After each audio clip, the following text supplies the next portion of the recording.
in this quaint little elven bean-shaped bar. I've just noticed it's either kidney-shaped or bean-shaped, one or the other.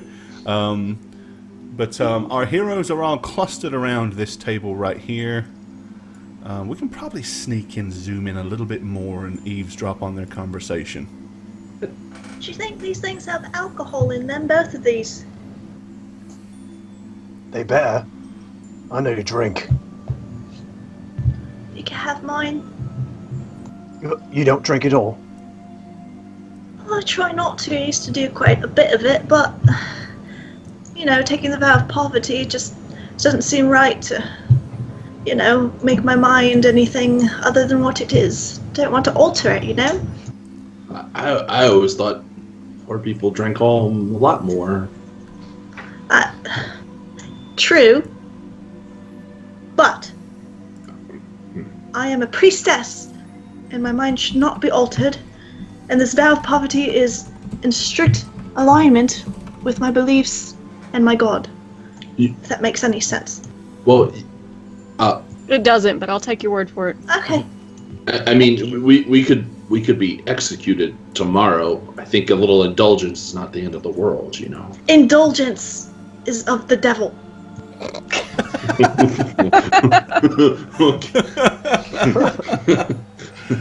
Oh, she's really on the old preachy. I'm sorry, I preachiness just right get now. very opinionated when it comes to greed and indulgence, as people of our city indulged quite a bit.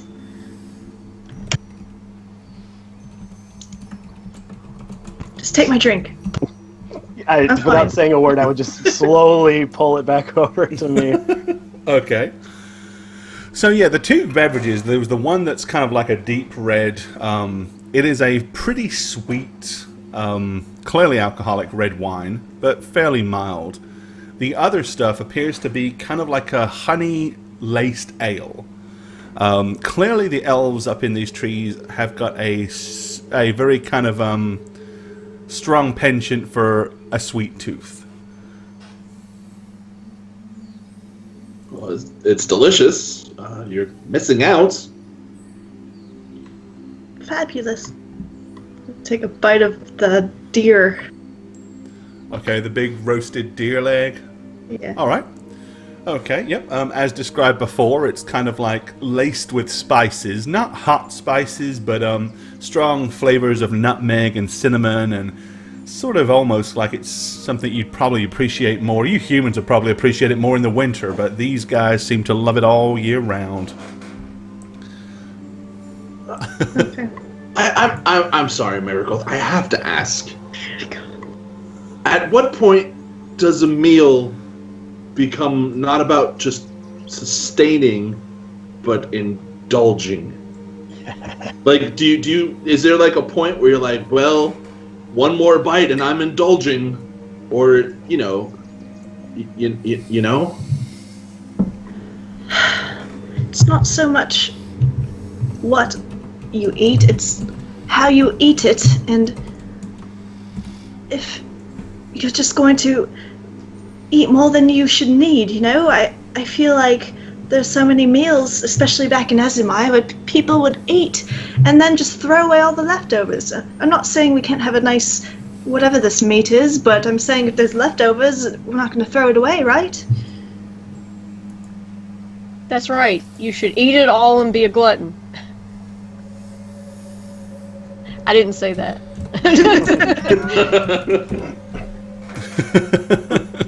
Eat it Could all. they also throw away the wine that you are refusing to drink? I know Jash is drinking it.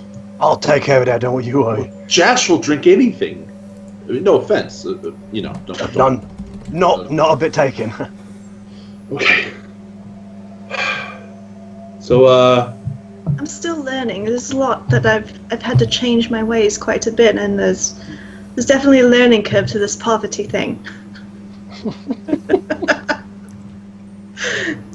A learning curve to being poor. I can't go around pissing away money like I used to. Well, on a very dangerous night, you can get a saltine cracker and squirt some ketchup and make a little sandwich. There's some lesson. Oh, that's a hamburger. But that doesn't give you nutrients that you need in your body. I mean, well, we weren't very lavish in the Brinkery house, but I mean, we might have, dinner, like a really nice dinner once a week. And that's fine. I think those who work hard should be rewarded, but they should also give to others. But we have been working hard, and you've been rearing a baby. Correct. That doesn't mean I need to drink. That's right, you're and eating for partake two in now. alcohol. I don't want my mind to, start to go. I might turn into my old ways. I'd really like to see that, to be honest, but sure you You don't will want. not see that. All right, take Ever. it easy. All right, take it easy. Take another swig. All right. Well, I mean, all the elves around you, they're kind of, they periodically glance at you. If any of you catch them looking, they politely smile and give a half nod. None of them hold eye contact for any period of time. They're all keeping themselves very much to themselves, socializing amongst, each other, but not being rude towards you, but definitely not making any effort to engage you in any way. The only person that does is periodically your little elven waitress comes over and checks on you and asks if you want any more food, if you need any more drinks, that sort of stuff. But other than her, nobody else really approaches your table at all. So yeah, you've been there a little while. She comes over and notices that some of the glasses have gotten considerably low or empty. So she pops herself back over and politely just takes away the empties and looks at you, does like a little circle motion with her finger, and she says, picks up the empty glasses and points at you, knowing full well that you don't speak their language whatsoever. I'm gonna nod at her. Yeah, same. Okay, she smiles and wanders off and very quickly comes back with refills of everything.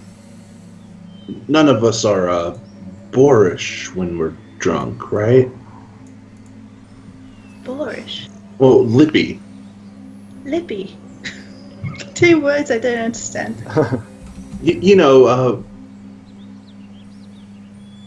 Talk the kind who talks back. When what if we get summoned again and we go up there all sloshed and shit faced? That's exactly why I don't drink. No, I you used to don't be drink quite because it's the clippy. devil. She said she drank not to alter her mind. Or she didn't drink to alter her mind. I think I've drank too much. Calm Maybe down a we little should bit, no rush. Maybe we should slow down. All I'm saying is we are still technically prisoners in a way, so we shouldn't let our guard down. Yeah, but the problem is this is free, so keep them coming. That is the best philosophy I've ever heard. Very interesting, Josh. I can't argue with that. So, right. It's the most sound logic I think I've ever had in my entire life. So, Alrighty. So yeah, is there any level of restraint coming from anybody except Marigold, or are you all just going to plow through as many beverages as they're willing to put on your? I mean, give me some indications of how far you're willing to go. I'm not going to keep drinking. She's right. If anyone does try to drink more than they need, I'm probably going to try to dissuade them. Maybe I might have to do that. yeah, I mean, I'm not pounding, but I'm not stopping. You know what I mean? He's I'm pacing not doing himself, it but it's a steady pace. Yeah, I got you. And Well, I'm not yeah. going to dissuade Physic, but I am going to suggest that he be careful so that he doesn't fall over with the baby. Yeah, I'm Well, yeah, Physic I'm being does slow have to with be the alcohol, responsible, though. doesn't he? Because, having the baby and all. I'm being more careful on the cautious side because I'm small and noodly. So Small and noodly. I'm a skinny boy. So I'm not drinking too much, like a couple drinks. No, I'm fine without any more alcohol since I'm not going to be able to engage anyone as I would like. So Right. So everybody's pretty much not... Everyone's having a few to get relaxed, but not drunk. Marigold is abstaining pretty much. And Jash, you're going to that kind of merry, happy soul, The but next level, but as it not were. paralytic to where you stumble into the nearby table No, and piss no, off no, all the no. elves. Okay, I'm with No, you. no. There you go. All right. Okay. Yeah. I mean, this. The honeyed ale or whatever. It's not that strong. The wine isn't that strong. So I mean, you can drink quite a few before you really start to feel much of the effects, especially after a really good hearty meal.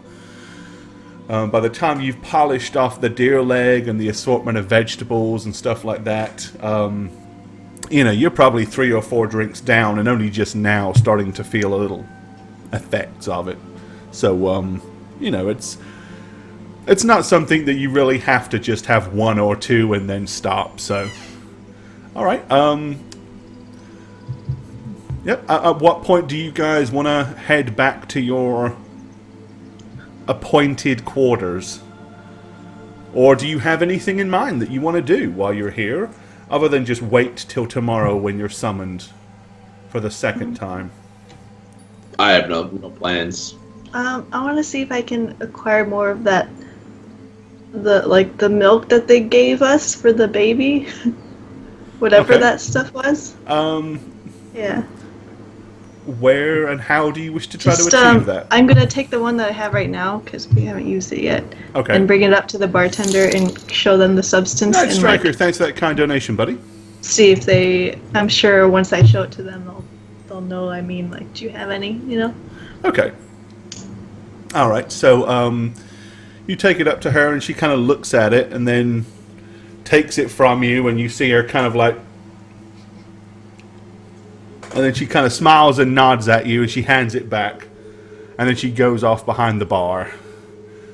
Okay. A few minutes later, she comes back with what appears to be like a wooden mug with a little stopper on the top, and she hands it to you. Yes, and I'm just gonna bow and thanks and go back to the table. Okay. You guys ready to get to bed? Let's do it. Can we put the baby in Yes. another room? No. yes. Fine. Physic looks very offended at this. Well, put the gnome in there with her. You Yeah, think the baby can just sleep by itself? It can't physically. I don't think it would be appropriate for us to leave the baby here by himself. We Well, need to take care of the baby. I just don't think it would be safe by itself. I love it. So I'm gonna get up and retire. Okay. I guess. Yeah.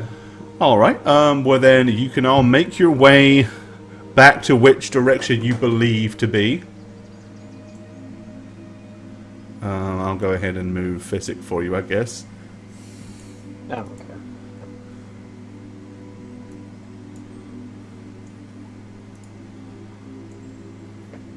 So was anyone manning this room when we passed by it earlier, or now for that matter? Most of the rooms have got a door on them, so Okay. assume that there's a door there, And you can't see it. and then you can't see what's in it. As I said, it's just because this map is Door. so big. I didn't Of want course. to. Oh, someone just fell off. Ah, no. I didn't want to dynamic lighting it because it would have been Lag City for you guys. So Yeah. and quite honestly, there's no reason for it to. Oh be God, the dynamic lighting. baby's been here the whole time. Oh crap! We left It's the a- baby in the room. Josh, you slowpoke. Oh, Okay. I'm coming, He's I'm drunk. coming. Give him a Yeah, moment. I'm kind of lagging behind him. He's a little staggering bit with here. one hand, following along the root walls, the root tunnels to get back to his room. You know he's going to snore tonight, right? Turn him over. Don't worry. All right, yeah, but I guess we're just gonna go to sleep unless you want to say anything. Alrighty. Okay. Yep, so you get a good night's sleep. You're all now full. You've got the, gentling effects of the alcohol to help you fall asleep easy. Jash, maybe you wake up probably at 3 a.m. in the morning, maybe not feeling quite as good as the others, but yeah, I mean, you're not really badly off. But yes, you are summoned Like fairly he's in the corner. early. Oh wait, it's a circular room. Shit. By one of the guards to escort you back to Lord Eruthian's chamber. Get up and go. Alrighty. Okay, and My chair, damn it.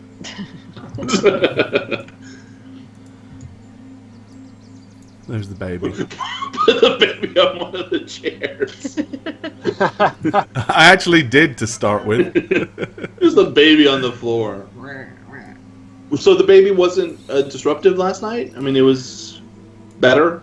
Right? Physics slipped at some alcohol. Okay. Physic basically dipped his finger in the wine and rubbed it on the inside of its gums to numb the effects of the Perfect. The teething. of the there. teething. Smart No, I mean little it was a little bit fussy, but Physic woke up and fed it the elf given liquid, which definitely seemed to do a lot for the baby. It's kind of like alkali effect of whatever it is, because it isn't animal milk, I can tell you that much. But the calming effects definitely helped the baby. It was a little easier on its stomach than crush acidic goodberry juice, which was kind of giving the baby a bit of an upset tummy the other day. So that was part of the problem. Okay. All right. So once again, you find yourself in the chamber of Lord Eruthian Larithiel. Your chosen spokesperson is standing next to you. And we got a donation from Night Striker, which we'll read here in a little bit at our first break. So thanks for that, dude. Let me go ahead and pop. So your spokesman, who is from what you seem to gather is some kind of wizard, sorcerer, something like that, Castian Tenuvier.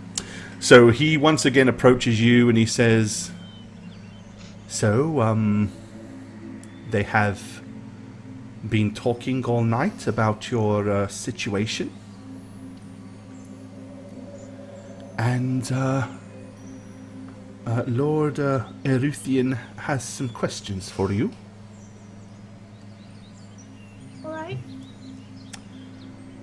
All right. Lord Eruthian says something in his dialect, which obviously was meant for everybody else in the room and not you. And then, addressing you more directly, he says, out of politeness, would you like to cast the spell, the magics that you did before, so that you can at least have one of you that can understand me and my brethren? Yes, of course. And I will stand up and cast the spell very beautifully. Very beautifully. I cast the spell beautifully. All right. Once you've done that, so just like before, any time that they say anything in Elvish, I'll tell you what they said. What you choose to repeat is up to you. But Lord Eruthian, at this point, he turns to the lady to his right, which you've gathered to be some kind of druidess.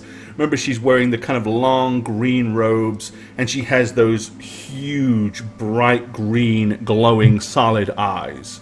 The eyes themselves, there's no sign of a pupil, there's no sign of a retina or anything, it's just a glow, a green glow.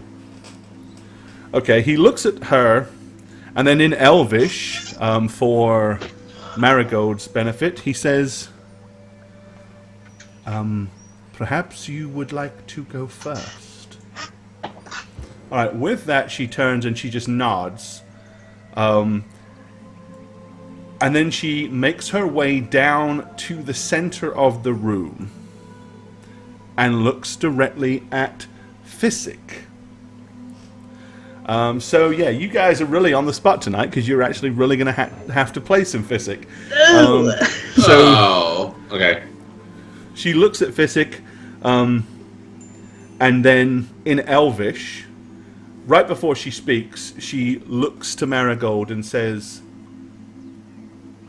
"I trust you will translate for me." I'm just gonna nod to her since I can't speak it. Okay. So she looks at Physic and she says, "You are a follower of Obad High, are you not?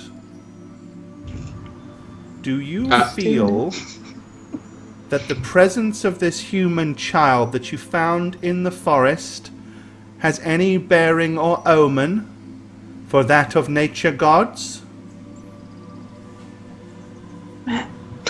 You're on.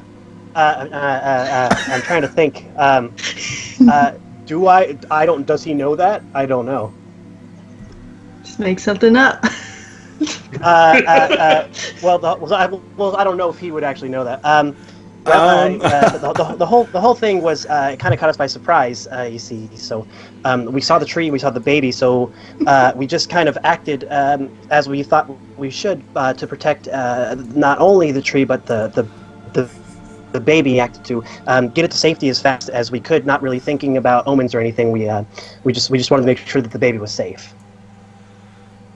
Okay. And I'll look over at Marigold.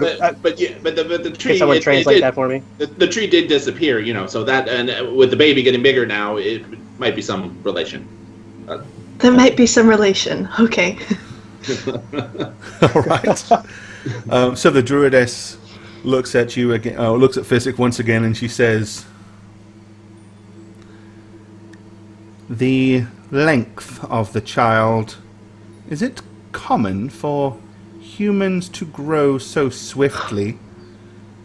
It takes years for an elfling to grow as much as this child seems to have done since last night." At which point, because of course another entire day and night has gone. Boy. It's like a 1-year-old now, right? The baby, no, not quite. But it definitely has gone through the teething phase, and it now has teeth kind of like really starting to break through.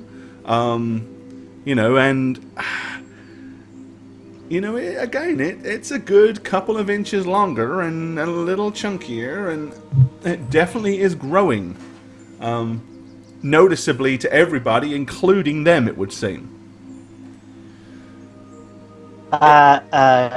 No, it is. It's not normal at all.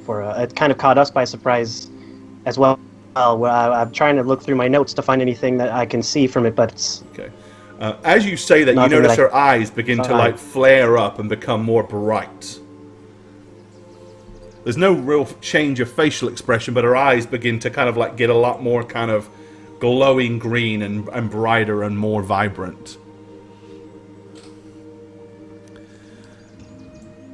She says, "We have never seen a human infant before. But you said you found it beneath a tree, and it has been growing.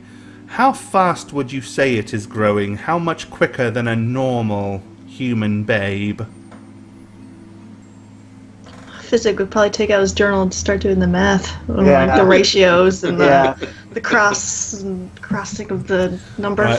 His best guess is it grows probably the equivalent of about 3 months in a day. Oh, good. I don't have to deal with it being a baby for that long. No, it won't be long before you're dealing with a terrible twos. Imagine how that's going to go. So we're looking at Carrie. We're probably around a 90 to 100 to 1 ratio. 100 to 1. Yep, that's Physic. That's Okay. totally Physic. Yep, I buy it. Right. With that, she holds her arms out and beckons for him to come forward. She says, "Bring the child closer so that I may see it more clearly." Okay.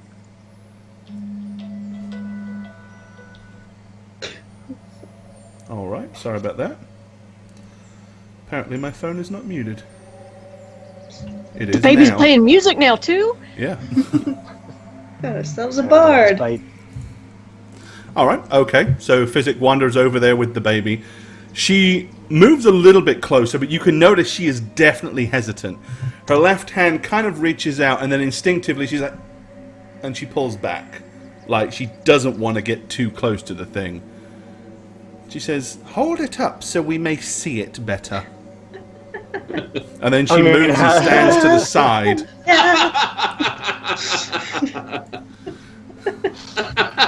The circle of life. Okay. So, yeah. So is that what Physic's doing? He's going to hold the thing out like underneath the arms and dangle it? and just Probably can't lift it that well anymore because it's getting bigger. Okay.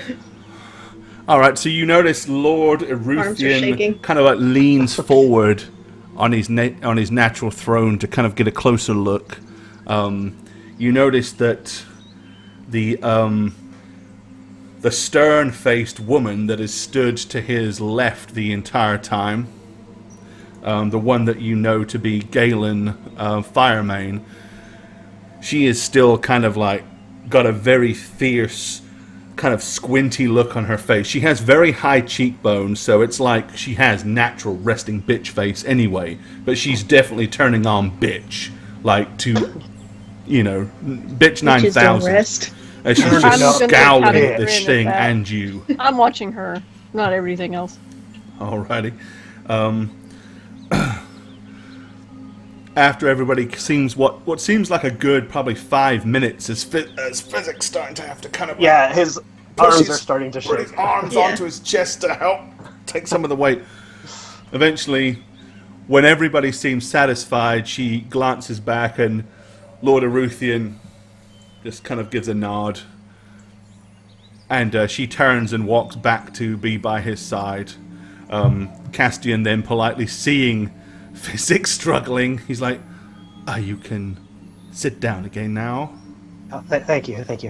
And he'll shimmy back, sit down here. Alrighty.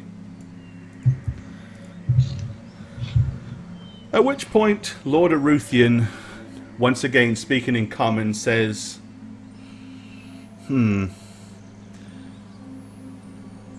as much as we do not care to be visited by such unlikely and untimely, unannounced visitors, we can see no justifiable reason to keep you here any longer. Yes. So we have decided, for better or for ill, to let you leave. Alessi will lead you away from our woodland area, our barriers that we consider to be our territory. Once on the other side, she will let you go under your own legs and travel as you will. We ask only that you do not reveal the location of our woodland village to anybody. Of course not. Indeed, it would be best for us and you, should you stumble across anything else, be it foul orcish or wild native, that you would not mention us at all. If we can have your word.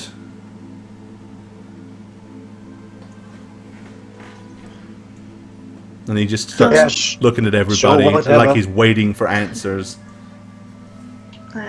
Yes. I'll bow to him. I'll be like, all word. Of course. Stop laughing at me. Okay, he says, very well. This whole stream. I will arrange for your belongings to be returned to you post-haste. Feel free to spend as much time here for the rest of this day as you see fit. But I suggest you not be here by the morrow's morn. But wait, I have one question. Yes? Did you see something fall from the sky to the east? An explosion? Or perhaps other humans? We did not. At which point, I will let Spook... now, you very specifically said you were keeping a strong watch on Galen Firemane. So, Hell Spook, yeah. you can go ahead and give me a sense motive check on Miss Firemane's face when he says, "No, we have not." Come on. Come on, Spook. Spook. Get it. Get it. Get it. There you go. Okay. Alright. So you notice as she says that, her resting bitch face drops for just a moment as she kind of like cuts a look at him. And then very quickly like catches herself and she's like back to scowling.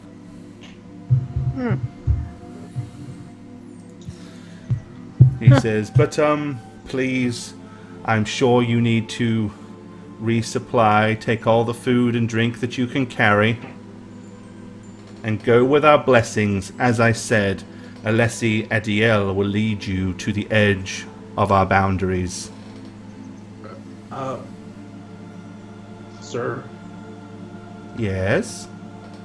would we be allowed to return on our way back, or would you want us I to... would prefer you didn't. And the baby? It must leave with you. We want not to have it here any longer. It is indeed its presence that has helped us come to such a swift conclusion. So you're saying it's dangerous to us? I do not know whether it is dangerous or not. I know that a creature or child that grows so rapidly and is not of elven kind does not belong here with our people. At which point, the druidess kind of chimes in and says in Elvish, I feel that it was destined for you to find this child, albeit for good or ill.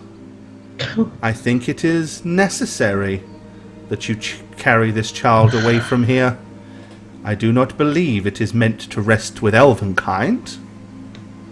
If it did, as often as we frequent these lands, why did one of us not find it?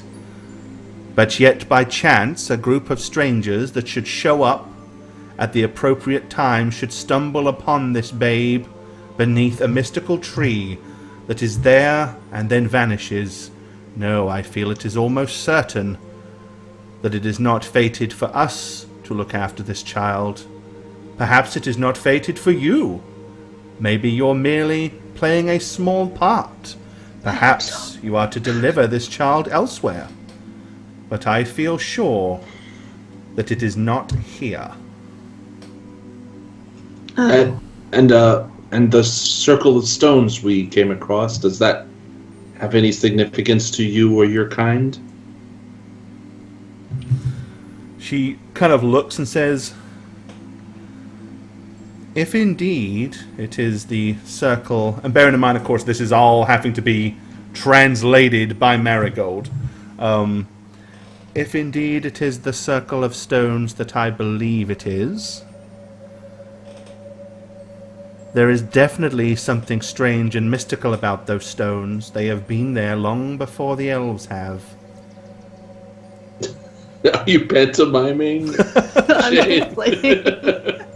He's just like a Obviously, picture, elf. picture Is that elf or is this moose or deer or Elf. bull?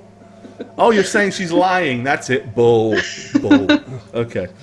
Yeah, so she says, no, they have been here long before we elves in these trees have. You're killing me. Oh. Yeah, and apparently Jane wants you to pitch a fastball.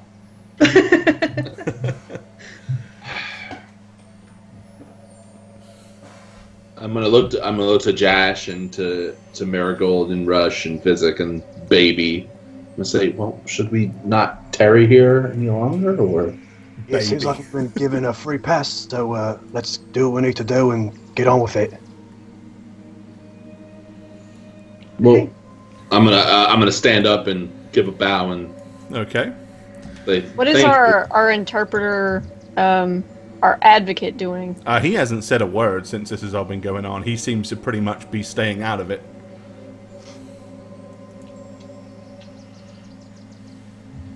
I'm just gonna walk over and stand by him, like Okay. having my body language denote that I'm waiting to follow him out. All right. Well, the elf that you originally the she elf that you originally spied upon, Alessi Adiel, she stands up and walks over to the base of the steps, crouches down on one knee, and politely in Elvish says, "Lord Ruthian, if it is indeed necessary, I will do as you suggest. Should I go by myself, or should we take some glade guard?" At which point he says to her, No, go by yourself. I'm curious." She kind of like pauses for a second, and then you see her shoulders like noticeably drop, like she was letting out a sigh, and she kind of like stands up and she says, "As you wish, Lord Larithiel." She turns around, walks back to the center, and then in Elvish, she says, "I am at your beck and call. Let me know when you are ready to leave." Thank you. And then she turns and strolls out of the chamber. Alright, so Castian looks at you and he says, "Well, it would appear that you are, free to do as you wish. Leave whenever you're ready. As long as it is before tomorrow." I'm sure Physic would like to reclaim his notes from you. He says, "Oh, yes, indeed." Yes. And he reaches inside of his jacket and pulls it out and hands it back to Physic. He says, "Curious and interesting. I read it yesterday He was not evening." impressed. Curious and interesting. That's. There was a few descriptions and sketches, and this guy's, what, an 800-year-old elf, yeah. Cute. Definitely wasn't the blockbuster that he was hoping it was. But he was genuinely saying, when he was saying curious and interesting, he wasn't being, like, sarcastic or belittling. I mean, he was being genuine. It's just more of it was more interesting and insightful to him as to what would a gnome put down, like what sort of things would a gnome write. So it's not the information so much as to what he chose to discuss and what he did and what seemed to be of importance to Physic that intrigued him. And Cassian, would you mind escorting us back to the room we were in, Oh, not at all. so that we can gather ourselves All right. to the part? He gets to the edge of the room and turns and looks at Lord Larithiel and says, "By your leave." And he politely nods. And then he quickly hustles out of the room, back to your appointed chamber. Okay.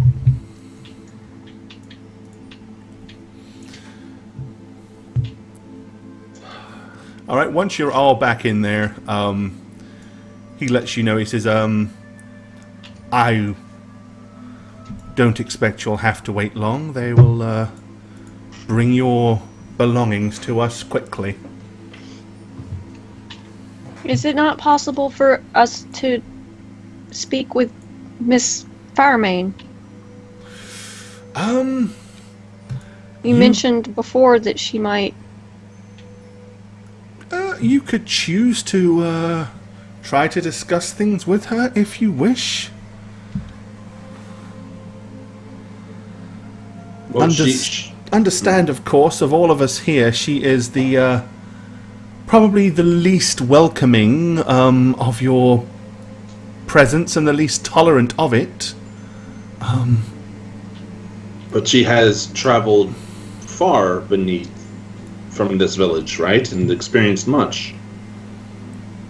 Such insight could be invaluable to us in surviving.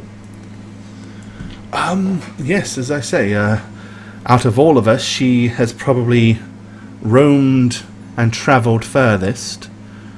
Galen Firemane is known to disappear for weeks at a time, months even, and then return, often travelling alone or with a select one or two of her trusted companions. And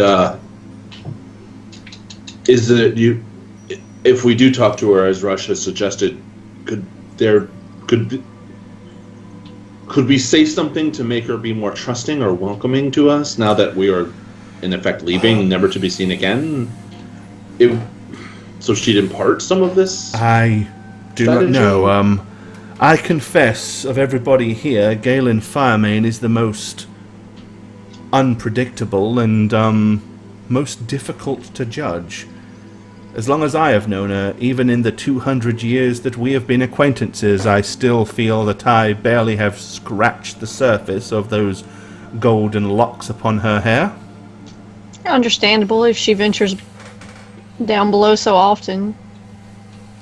She would need to be so stalwart. I can neither advise or ill-advise against it. It is a decision that you must take upon yourself. Just bear in mind that of everybody here, as I said, she is mostly going to be more hostile to you than anybody else. And you may make your situation here more difficult, or you may find out some information. Of course, if you are planning to leave anyway, never to return, unless you provoke her enough that she kills one of you where you stand. Heavens. Rush, why do you want to talk to her so badly? Well, I mean, she could give us some sort of insight into what to look for down there. And she has more experience. Perhaps. She definitely doesn't believe us. So it'll be hard. Well, maybe she has a reason. Well, Rush is... I agree with Rush. It's worth a shot, at the very least. I can tell you that as hostile and unpredictable as she is, she will not go against Lord Aruthian's wishes. So unless you do anything directly to antagonize her, she may choose to tell you nothing, but I doubt she'll harm you in any way. Well, how... Do you want to do it here, Rush, or as we depart? I think as we depart would be best. That way she sees that we are leaving. And we can run for it if we need to. Yes, let's run away from the nice people who could No. kill us. Yes. I trust what Castian says. I don't think she would harm us unless she felt we were threatening. And with that, Does she think she's pretty? a guard comes in Yeah, dude. with a huge armful of your belongings, and he kind of wanders over to the only empty bed and lays them all on the bed in front of you. So your flail, your rifle, your pistol, all your weapons, shields, scimitars, swords, everything is pretty much there as expected. You don't delay. I'm gonna nod at the guard as he deposits our weaponry.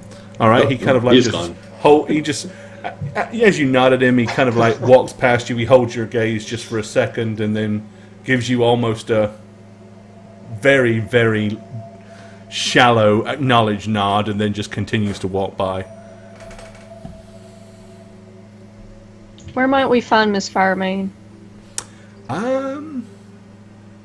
I do not know. She may be in her quarters. She may still be with Lord Aruthian. If she is feeling particularly upset, she may have gone and taken to drink. Well, I wouldn't feel comfortable going to her quarters to, well, Well, you are welcome. can't say comfortable, but, You've been told that you are welcome here until tomorrow, so feel free to look around, see if you can find her, and if not, then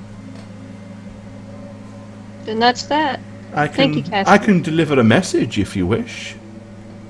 Should you fail to find her. Scrabble down on paper. Check yes or no. No. Do you like me? Yes, no, maybe. Well, if we were to go in relative short order, she should meet us by the stairs, right? Message would Well, just to ask for her. serve I mean, a purpose. you've only honestly. been here. I mean, shoot, what's it been? 10 minutes, so she hadn't been too far. She kind of gone too far. Sorry, my speaker went out. Was that important? No, I just said you've only been in here about 10 minutes since you came from Lord Aruthian, so Okay. she couldn't have gone too far. All right. Castian says, well, it has been a strange meeting for sure. I understand that it might have been a little stressful for you.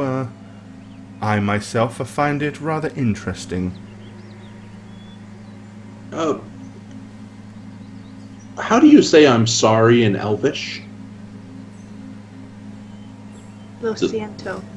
I was gonna make that joke. There you go. There you go. Just told you. No, just made it up. Okay, but I'm gonna ask him to find out. No, okay, yeah. He just looks at you and he says, so to make an apology. Yes. Okay, he says, then you would say El Galese. Oh shit! I have to write that down, don't I? Napkin time. You can remember it. El Galese. El Galese. Thank you, Castian. And you're hotter than 1,000 suns? No. I'm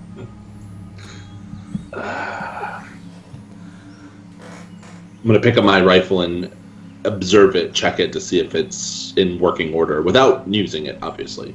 Okay. It appears to be in exactly the same state as you left it. Well, I'm ready when you guys are. All right. Well, Castian says, I'm going back to my study. If you wish to see me further, you recall where that is? Yes. Yes, thank you. All right. And then he smiles and leaves. Right, now that he's finally gone. Jesus, long-winded asshole.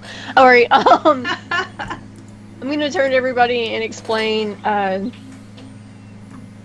when we mentioned the flying machine, she had a reaction. I don't, either they weren't telling us what they knew, or she knows something the others don't realize that she knows. What kind of reaction are you talking about? Like, When hanging out in hives? when the Lord said that they knew nothing about the flying machine or the explosion or a crash or anything, she looked at him a bit strangely. So she knew something. We must speak with her at once. And how exactly would you broach this? Well, I mean, the thing that I'm worried about is if they all do know something about it, especially the Lord, and he declined to tell us, then she won't tell us either, I'm sure. Well, Right. maybe she will if she won't in front of him. I don't see her just obeying him or... well, okay, Rush, was the expression that of confused, concerned, maybe? Like, A bit Why aren't you concerned. telling these guys what you know? So maybe she could be persuaded when away from the Lord? I mean, it can't hurt to ask. Why would they hide something like this after all we've told them about rescuing Cece? I don't understand. Well, they I don't seem to be either, pretty maybe- big on secrecy, so Maybe would that's be in line why with she it. gave him the look. She may not understand why he chose to do that either. What if she doesn't want to tell us? How do we possibly convince a lady like that? I'm gonna look at Rush. I think there's a better question. What? How are we going to ask her at all if she doesn't speak common? Well, they do speak Orcish, and most of us can do that. I know they said it was forbidden inside this tree, but it is an option. Ugh, it's disgusting. I have a feeling that us going alone with the person we spied upon and had the initial misunderstanding is clearly a test to see if we are above board with our intention. I'm pretty sure she's not actually going to be alone when she's escorting us. Whether it'll just be some guards or Firemane herself, I don't know. But it just doesn't seem... I have a feeling it's a test.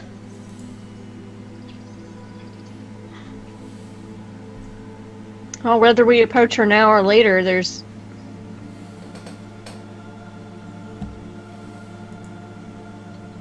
Well, I say we go find her Wait and a have a little minute. chat. Wait a minute.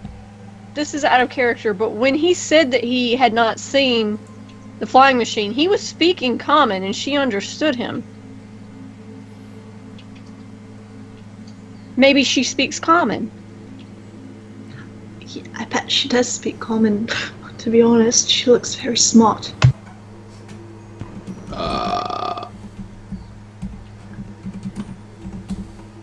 Well, there's only one way to find out. I'll say we go do it.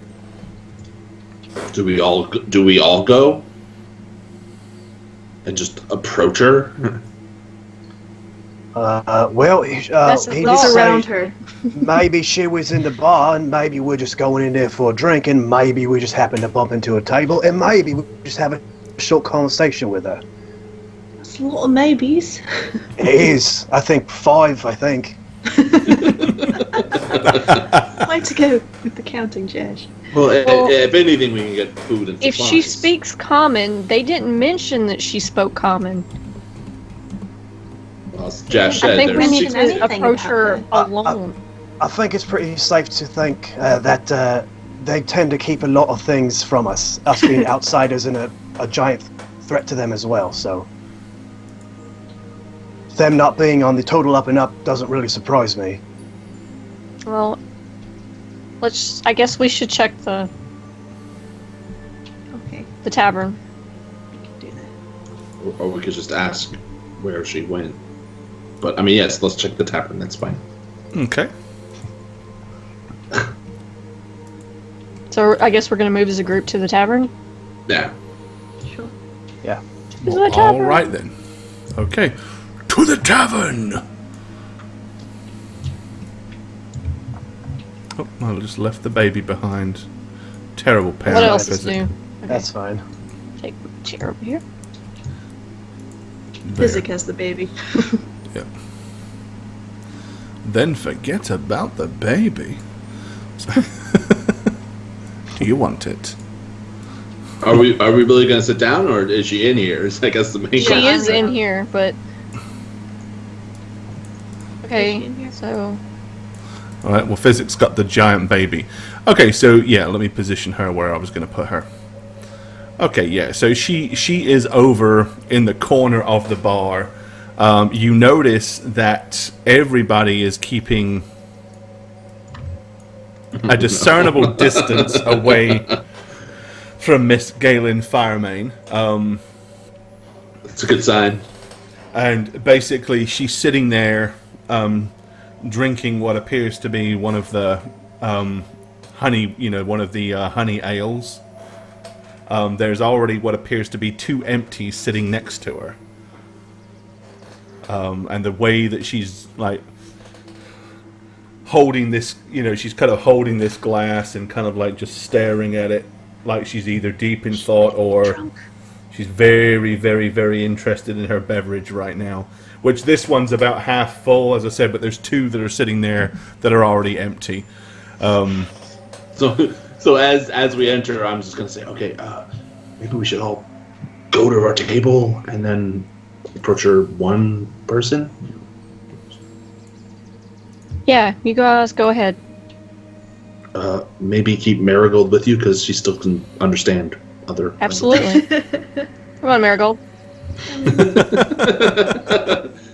Jump on that suggestion quite quick, if you ask me. All right, with the baby, Whoops. the baby is jump on the definitely bar. able to hold its body like, up now, and its head is like on its shoulders. It's actually able to kind of sit and bounce without its head flopping around everywhere. And it's it's clearly getting some strength. It's pushing itself up on the bar table with its arms and just generally speaking, looking around with these big, bright green eyes at everything that's happening around it. Almost like it's absorbing everything. Alright, so up here at the bar, I'm going to try making motions. I don't know how the hell I would motion for this. That we want to take. We would like to get some supplies to leave. Like maybe some rations or. Describe how you want to do that then. Well, I'm going to tell Marigold that that's what I'm trying to do, so maybe she can help me a little What's bit. the duration on your spell, Mary? It's not that long. It's just It's like So- 50 a minute minutes. per level, I think. So it's probably, how long is it? A minute per level, I think. Is it a 10 minute minutes. per level? Or I think it's 10 10. minutes, isn't it? 10? Oh, It's 10. I think it's I'm 10 gonna minutes per double check. level, so it should be an hour, Double is what check I'm that. thinking. It is, Let's see. Oh, 10 minutes per level. Okay. Shouldn't it be 60 then? Well, it should be, but you've leveled and probably haven't adjusted it. Have to adjust each spell? No, but you should adjust has your character level been selected? Does it say 6 on your on your digital sheet? Yes. Oh, then I don't know. Blame No, Shagget.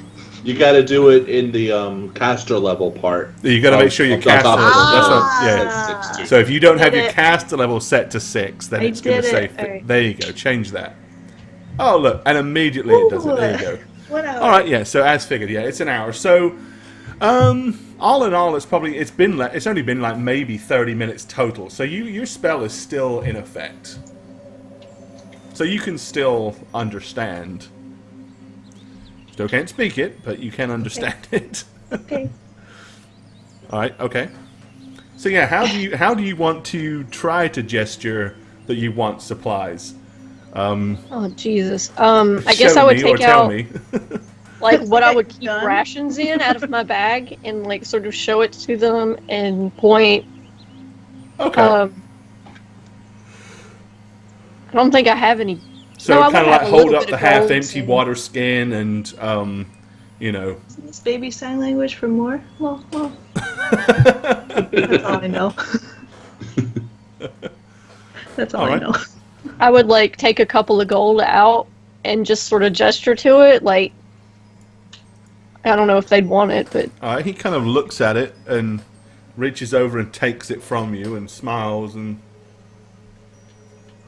puts it in his top pocket. And you see him kind of wander back over to behind him where all of the, various different foods are that he has prepared, and he brings back a large assortment of different things and lays them on the table for you to choose from.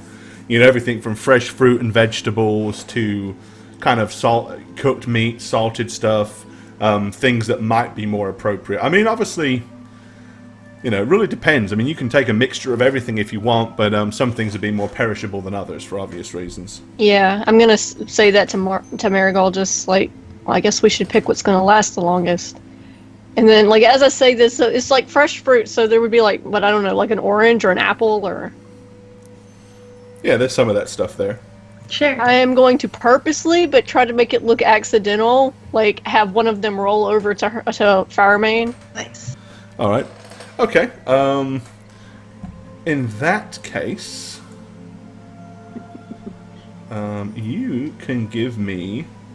You probably don't have sleight of hand as a skill, do you? Oh, there's no way. So, well, I mean, like I don't have it checked. yeah, give me a straight have- dex check to 'cause see. I have Let's see synergy how in it. subtle you are. Like I have synergy from bluff. I'd let you use your if there's any synergy that comes with that. I'd let you have that as a bonus. It's just the synergy part. Okay, I guess that would be like what 2 because it shows Yeah. 4. So Yeah. Yeah, +2. I mean, it's kind of a bluff. You know, you're pretending to do something that you're really trying to pretend not to do, or you're doing Alright, something you're trying to so- pretend not to do. Yeah, go for it. it would be this +2. All right, so that +2. Damn. All right. Okay, you kind of like fumble it over in that direction. Hit her in the. Okay, so she's kind of like standing there like that, and as it comes rolling across the table, she just kind of like throws her hand down and stops it. Oh, so And she kind of looks at you, and she holds up the orange, and then hands it back to you. And then she says in Elvish, without like looking at any of you, she obviously talking to the barkeep, but not looking at anybody. As she continues to stare at a glass, she says, "Salted fish, salted deer, fresh water, citrus fruit."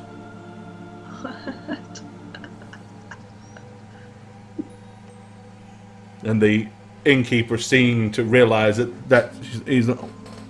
So he turns around and comes back over with like a big tray that's covered in salt, and he starts to like pull various different fish from it and shake some of the salt off, and then throw it down on like a piece of cloth and start layering that with salt and rolling some of the fish in the cloth, and then he puts that on the table in front of you, and then he starts like gathering up some of the, you know, some of these sweet, kind of like sweet looking little reddish oranges, and puts all of those in a bag, and a few strange looking kind of like almost gourd shaped vegetables, but I mean they look kind of like a gourd shaped vegetable, but it by the way that people are chowing into it and the times that they're chowing into it, you guess it's probably some kind of bizarre fruit.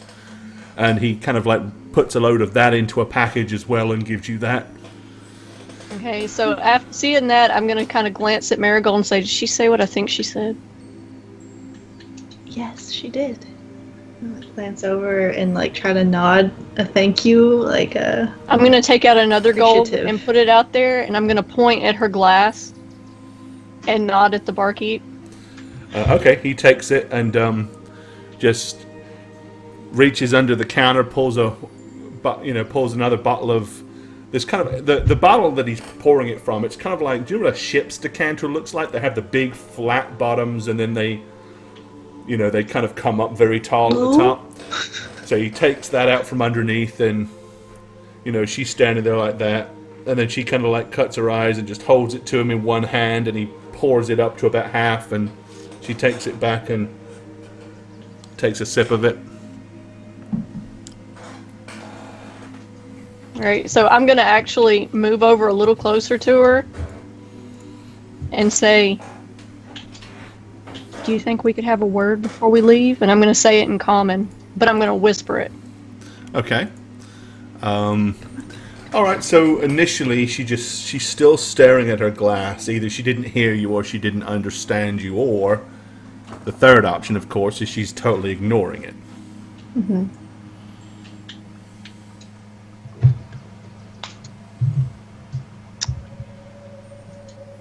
We'll go back to our room for just a second if you would speak to us in private, but we'll only wait 10 minutes before we'll leave for good. We would really like to speak with you for only a moment, if you would have us. And then I'm going to back up. All right. Give me a diplomacy skill check. Oh my god. I'm going to give you the difficulty prior to. To get any reaction out of this bitch, you're going to need a 15. Higher, the better.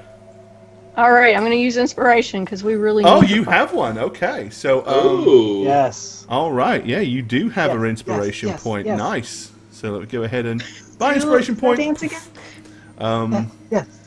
Yes. All right, yep. So you can have advantage on this roll, and I'll give you a +4 as well. Ooh. So that's a 21. And was that with the +4? That was without. Okay, so that's actually a 25. And because basically we're doing the equivalent of advantage, you can roll it again, and you don't lose this roll. So it'll be the higher of the two rolls that's taken. So roll it again. Nope. Okay, so we're going with a total of 25. Nice.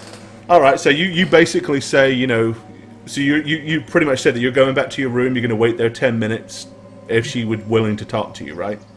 Yeah. All right. You notice that as you say that, she does kind of cut her eyes across at you, looking catty-cornered, so obviously she obviously heard you. And that she kind of just looks at you and then goes back to staring at her drink. All right, so I guess I'll come back over here and tell everybody, let's go back to the room. Oh, okay. Did you speak to her? We'll see. All right. Smooth. Did All you just right, say so- smooth as fuck? Jane said that. I totally heard smooth as fuck. But yeah, I did say that. All right, so you guys are going to head back to your little room. Okay. Oh, we're awkwardly walking by Alessi. She's like, yeah, roll 1 minute. All right, go ahead and get Snatchmo over there. All right, I guess when we get back to the room, I'll explain to everybody. We got 10 minutes to see if she decides to entertain us. All right. Okay.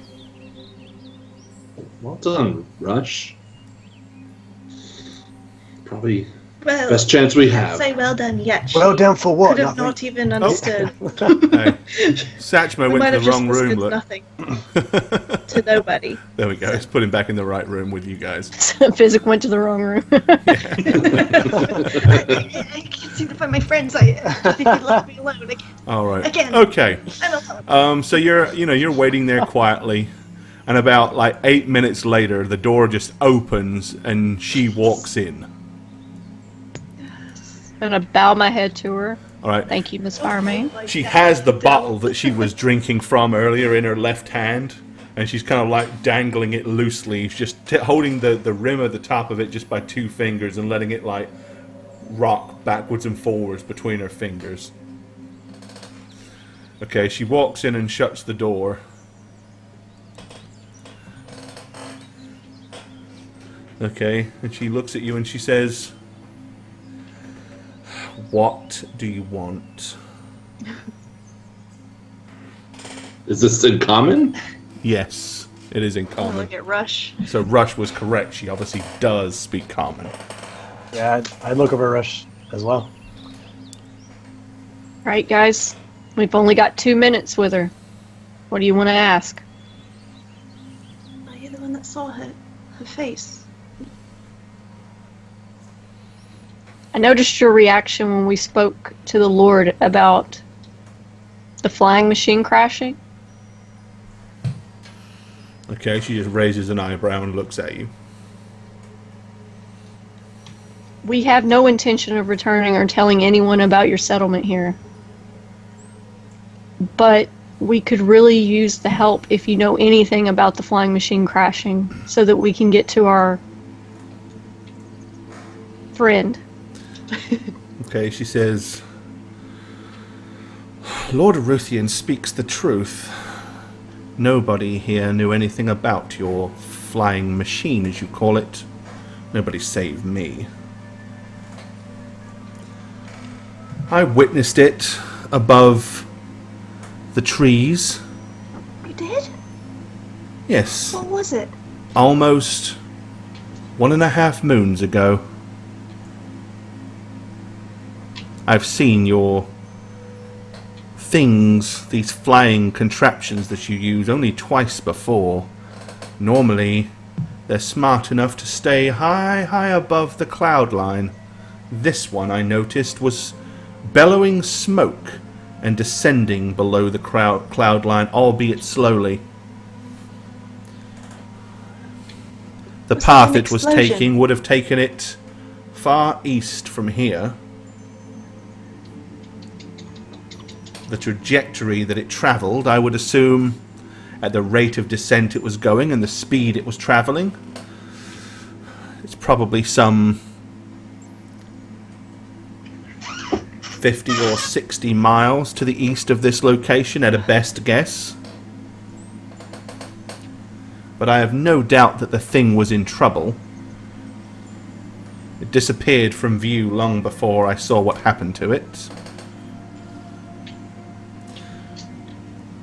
Part of me was curious, and I was going to go and investigate. But while I was heading in that direction, my curiosity to be satisfied, something dissuaded me. What? There are many other things that live down below these tree canopies, other than just elves. I'm sure you're already aware. We are. I assume Physic would have been writing all of this information Okay. down too. I was not the only one to see the huge balloon descending that day. I saw a warband of orcs. No sooner had I spied it, but they took off in that direction also. I'm sure they've found it by now, and whoever was in that thing, should they have survived the crash, I'm sure are long since dead. Although, orcs have been known to take prisoners. However, they don't usually live very long. They're either brutalized, butchered for sport, or enslaved and given such hardships that the chances of survival is slim to none over a period of length. Well, we have to be sure if there's any chance that she could still be alive. We need to. Well, I feel saddened for your friend and for you because she's probably lost. If she is alive, she's probably living in all kinds of manners of hell as we speak. Please She do not drinks some more of continue. her. I don't need to know more detail. But tell me, did the ship look like it malfunctioned, or was it attacked? I can't tell, but it was bellowing smoke, and I believe I saw flames. Flames upon the no. deck. That, Marigold, I understand that you, but that doesn't help us with with getting there, right? We only have what, 2 minutes? You said, Rush. We should move on to other issues, like the other things between here and there that we might have to look out for, that we could maybe move around and avoid. Is there any paths or something that would hasten our, trip? There's no paths amongst these trees that folk such as yourselves would be able to see or follow, I can assure you.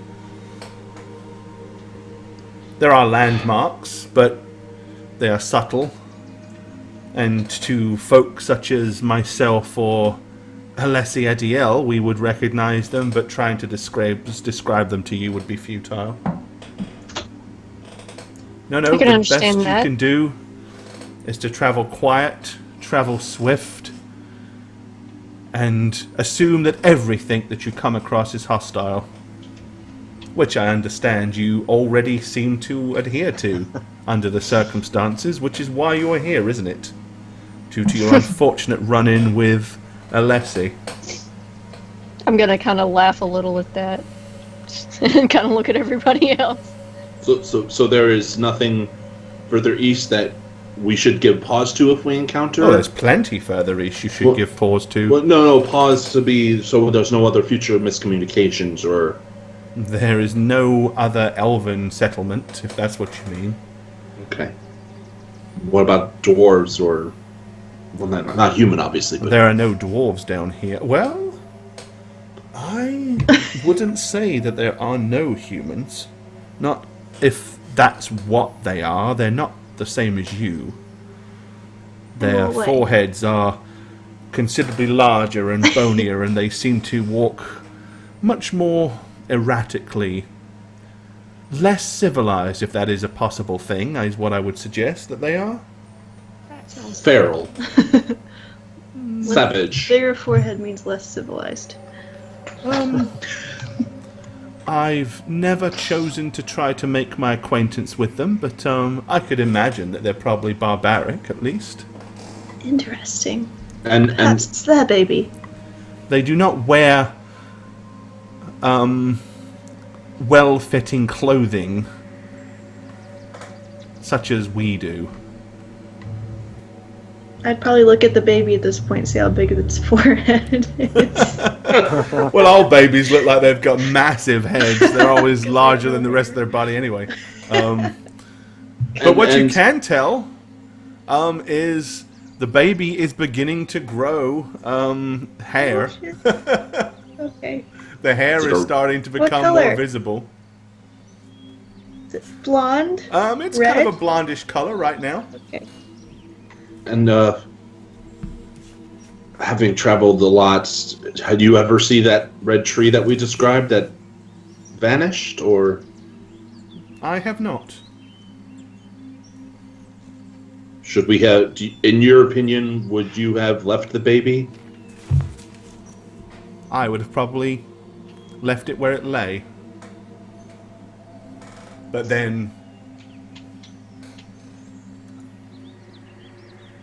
I am not human. Well, that was Rush's sentiments initially.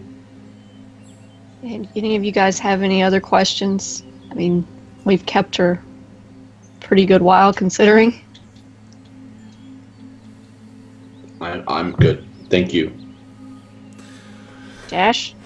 She says the Nope. oh. Oop. No. All right. Okay, so yes. So you just finished talking to Galen Firemain, and whenever you were ready to roll, it's really on you. Do you have anything else you want to ask Galen before she leaves? I think we were good. Yeah, I think that was it. Alright, so I guess if everybody's done asking questions, I would just say, I wish we had met under better circumstances, and that we didn't offend you so much. All right, she just kind of Been looks great at to you have and she your says, company. "It wasn't so much that you offended me, I just don't trust anybody." That's smart. She says, "Clearly, you haven't brought us anything of benefit, even if you haven't hindered us in any way. To me, your arriving here is tantamount to meaningless, if not potentially dangerous. I just hope that, much as you promised Lord Aruthian, that you will not reveal the location of our home to anybody, and not have a loose tongue." Of course. And though I don't foresee us running into any of you ever again, if there was any way that we could repay. So the way you repay us is simple. Keep your word. Don't come back, and don't lead anyone else to us. I think we can do that. Yes, our word is yes. She got out of there right quick. Yep. Okay. Damn, I want to repay her right now so bad. Yeah, she probably doesn't want your form of payment, Rush. She thinks she doesn't want my She form of doesn't payment. want your roll of quarters. Oh, I'm gonna get up. That's gonna below get- the belt, literally, man. I'm gonna get up and Roll of walk to copper the door and turn to everyone and say, "Fuck else." Just gonna leave. All I'm right. just gonna watch the stairs. We're rolling out, huh?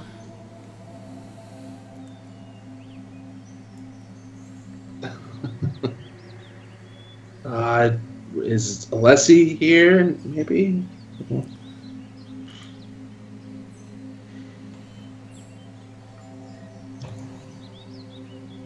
All right.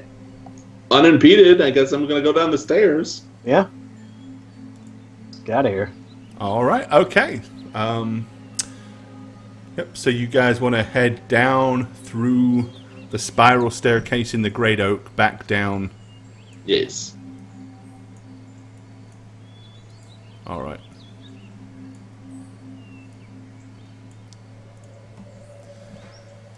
Okie dokie.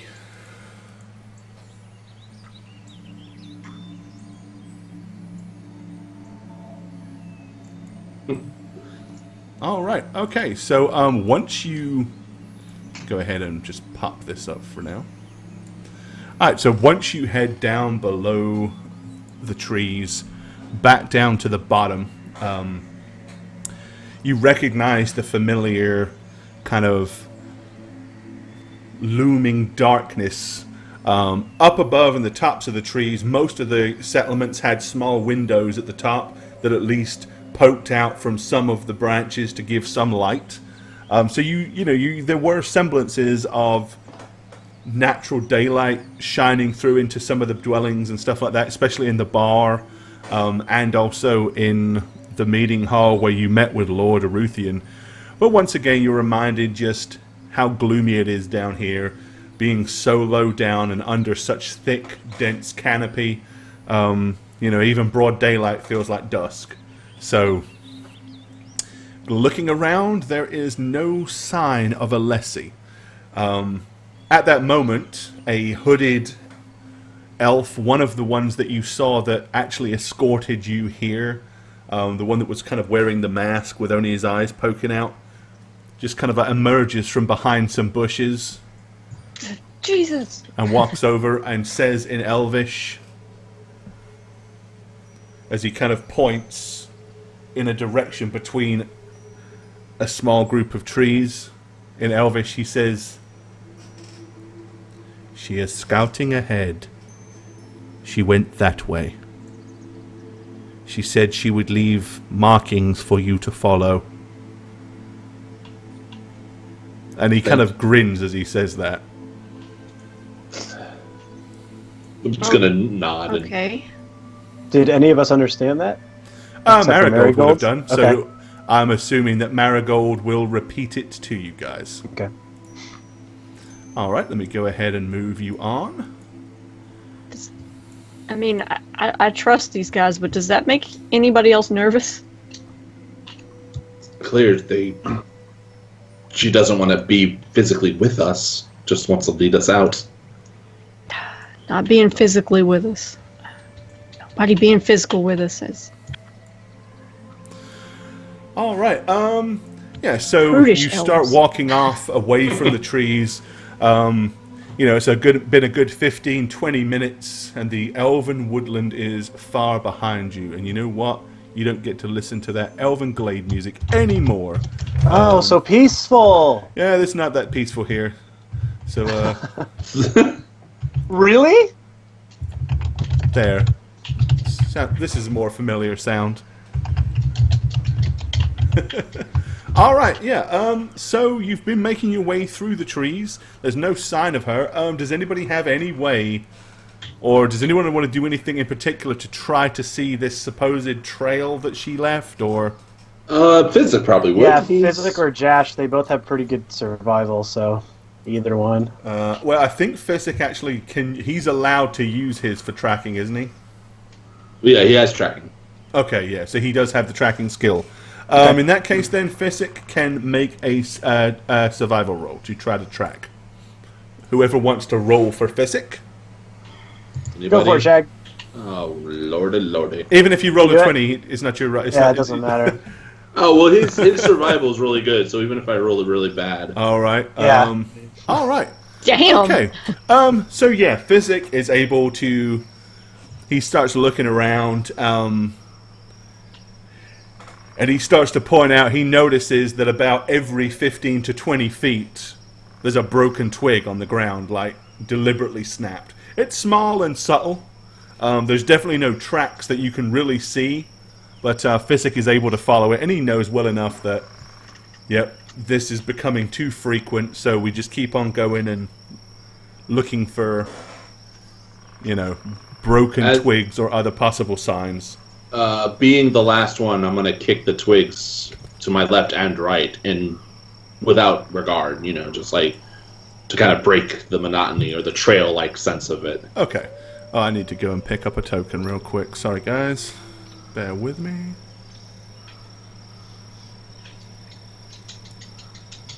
There we go. Alright, let me go ahead and put it back.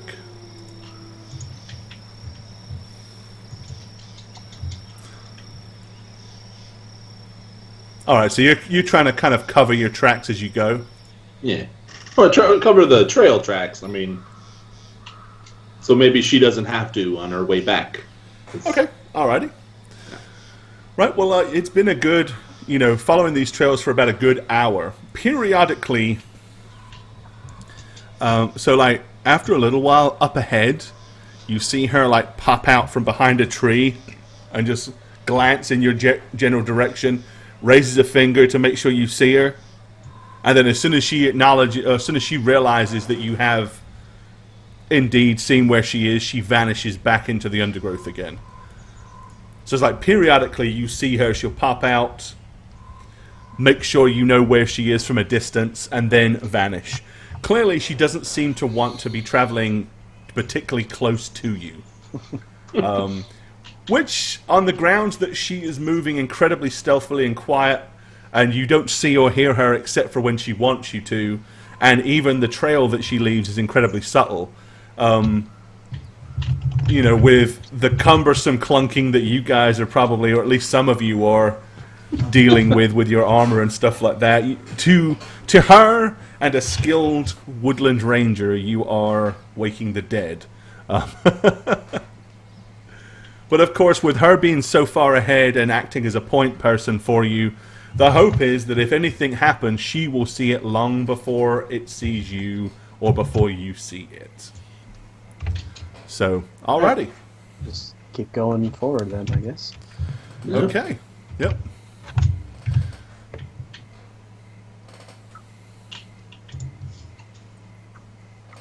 Alright, that's fine. You don't have to step off the map. I'm just going until someone says stop. Right. But yeah, okay, so you travel along through the undergrowth, following her trail for at least another couple of hours. Again, in that time, she's appeared and popped out a couple of times. It's starting to get to where she's being a little whimsical with it, even. Like, she'll pop up behind you sometimes and make a little noise to startle you, and then grin when you notice that it's her. Other times, you walked right by a bush and she suddenly just leapt out from the bush, almost like surprise, but without the jest. It was more just of a jumped out of the trees and goes scurrying off across in front of you, just enough to give you a startle. Like a bitch. Yeah, she's obviously in her own way, she's having some fun and being amusing, but it's probably not that entertaining for you guys, considering as how, scary it is down here. Alright, so you carry on going. It's getting kind of like, the darkness is beginning to settle in, so you realize that the moon, or the sun has gone down below the cloud line, and, you're beginning to wonder to yourself, okay, are we going to rest here? Is she going to stop? How big is this territory of theirs? And then you hear something rather alarming. You hear what sounds like a muffled yelp somewhere in the distance, like a...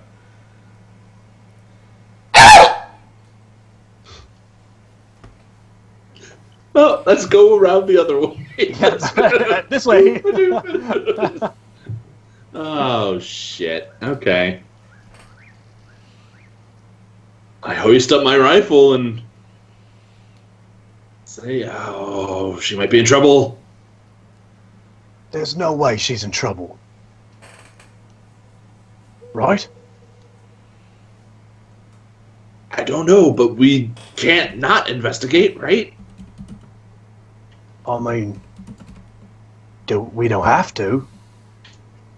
Yes, we do. I'm gonna start walking or rushing over there. Yeah, I'm gonna stay on the back as they rush forward. Okay, so you guys want to I'm gonna follow, hurtle but forward through the Yeah. trees and see?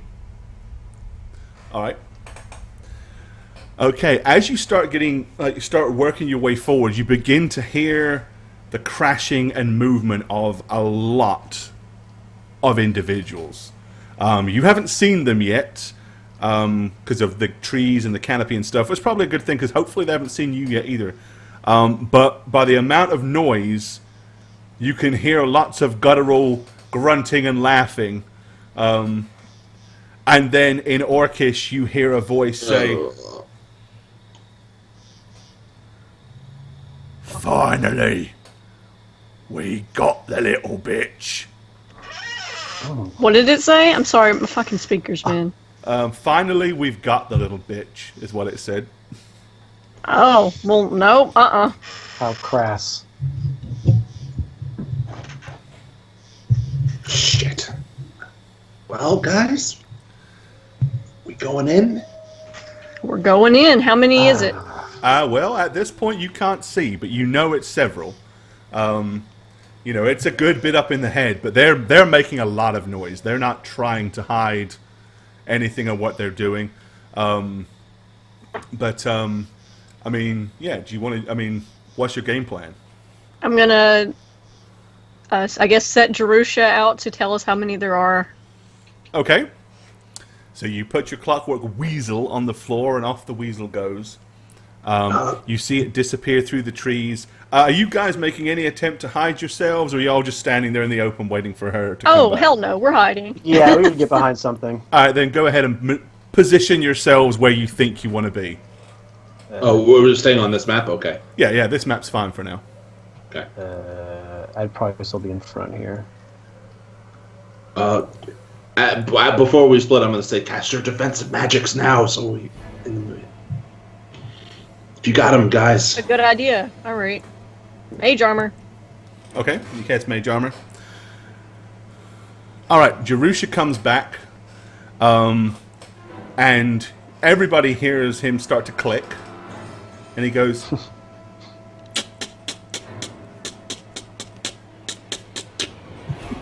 Shit. of which Spook thoroughly understand is like, there's more than a dozen of them.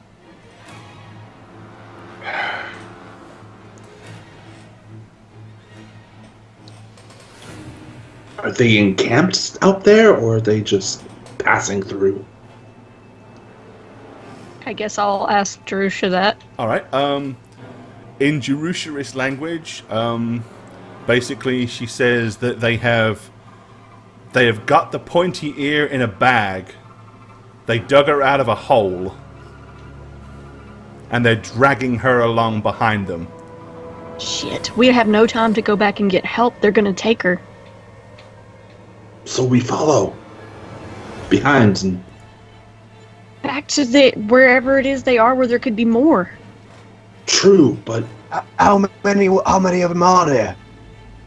More than a dozen, dude. You want to go over there and fight more Physic will than a be dozen like, of them? and it was less than that almost killed all of us and took our friends out. We can't handle that many. How far back was the elf encampment? hours From here? away. Oh, hours away, yeah. Shit. Look, we obviously don't engage them, but if we get them to their encampment, we might be able to break her out or something.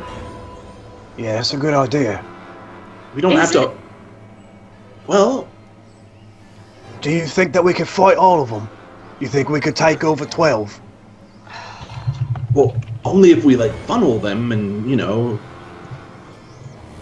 not just stand out in the open. You at a time. We don't let them gather Focus around fire. us like they did before. Focus fire them. Yeah, I think we could. I mean, we We can't let her be at her. And what if they came across the dirigible wreck and have other prisoners? Well, then they'll probably take them. They'll probably take us right back to their camp, where they'll be holding them. Somebody So we set a would save know. point. Can we save here and then F5 autosave. Look, I think we should at the very least follow them to their encampment. They'll probably get drunk or something, and some will pass out at least.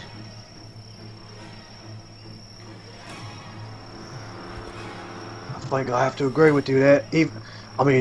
With orcs after 12 or 14, what's the difference to 20 or 25? You're not wrong. It's too many. Look, I see it this way. This is a chance for us to get on the good side of these wood elves who don't want nothing to do with us. I would very much like to have to be able to walk back this way and not go around their fucking village. Is anybody else a little pissed off that he sent her by herself? Okay. So Physic and the baby got to stay back, obviously. He'll stay back with me.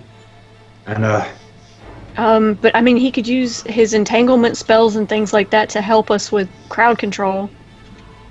and maybe and Maybe the baby could grow a few more feet and help us. Yeah, let's just wait for the baby to get big enough to actually be a useful party member.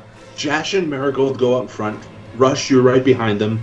Physic will stay with me, and we'll be in the back, and we'll go stealthy if things but start quick. going south, you go back to the elves. I like it. Let's do it. Let's go. All right, so basically everybody else is going to kind of go ahead, and then you and, as in Dalith and Physic, are going to stay back, but you're still following, but you're just going to stay a little further back. It's a little further back, yeah. Yeah. So we can have an eye on the sides with Rush in the middle. All right. Also- Well, okay. So you move forward, and you see basically there's like an open, a small area that is open, and like a little pathway that kind of cuts through some bushes to the side. It looks like they had put a trap in that little pathway, like not in the open. And when you get there and look, you can see what appears to be like a small pitfall trap that's probably no more than about 4 foot wide and 5 foot deep, goes down in kind of like a wedge shape. But clearly it was an ambush that they had set up. And looking at it, it's like you can clearly tell this was designed to catch somebody that was smart enough not to go through the obvious area. Like they deliberately put it to the sort of place where a woodsy, savvy person would have actually tried to circumnavigate.